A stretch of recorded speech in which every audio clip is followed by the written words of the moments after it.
हाल ही में एक इंटरव्यू देते हुए मारूफ अदाकारा सबा फैसल ने इंकिशाफ किया कि वो मौजूदा वजीर आला पंजाब मरियम नवाज और इनकी वालिदा बेगम कुलसूम नवाज के लिए फैशन डिजाइनिंग भी करती रही हैं। इंटरव्यू के दौरान मेजबान ने सबा फैसल से सवाल किया कि क्या आपने कभी बिजनेस किया है, जिस पर सबा फैसल ने जवाब दिया कि अदाकारी के शोबे से वाबस्ता होने से कबल वो कपड़ों का कारोबार किया करती थी। इन्हीं दिनों वो मरियम नवाज और इनकी वालिदा बेगम कुलसूम नवाज के लिए कपड़े भी बनाती रही हैं।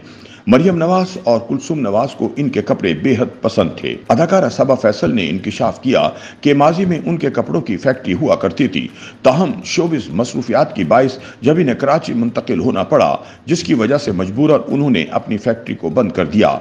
उन्होंने अपनी फैक्ट्री को बंद करने के हवाले से मजीद बताते हुए कहा कि यह बिजनेस बंद करने से पहले 6 माह सोचा, इस्तिखारे किए, अल्लाह से रुजू किया कि ऐसा ना हो कि इन्हें बाद में पछतावा करना पड़े कि वो अपना कारोबार बंद कर रही हैं।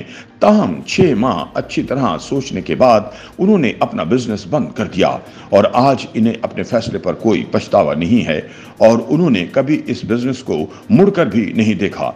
इसके साथ उन्होंने ये बताया कि वजीर आला पंजाब मरियम नवाज की छोटी बहन और वजीर आजम शहबाज शरीफ के बेटे हमजा शहबाज की शादी के दौरान तमाम जहेज और बरी के कपड़े उन्होंने खुद बनाए थे। सबा फैसल का कहना था कि मरियम नवाज और बेगम कुलसूम नवाज को मेरे तैयार करदा कपड़ों की कलर स्कीम और हाथ की कढ़ाई बहुत पसंद आती थी। सबा फैसल ने यह भी बताया कि शरीफ फैमिली से इनकी दोस्ती कुलसूम नवाज की बहन के जरिए हुई थी और इन्हीं के जरिए शरीफ फैमिली के कपड़ों के ऑर्डर्स मिला करते थे। सबा फैसल ने बेगम कुलसूम नवाज के हवाले से बताया कि कुलसूम नवाज बहुत हमदर्द, नरम दिल, नफीस और खूबसूरत खातून थीं और एक बार वो उनके घर भी आई थीं और इनके कपड़ों की तारीफ भी की थी।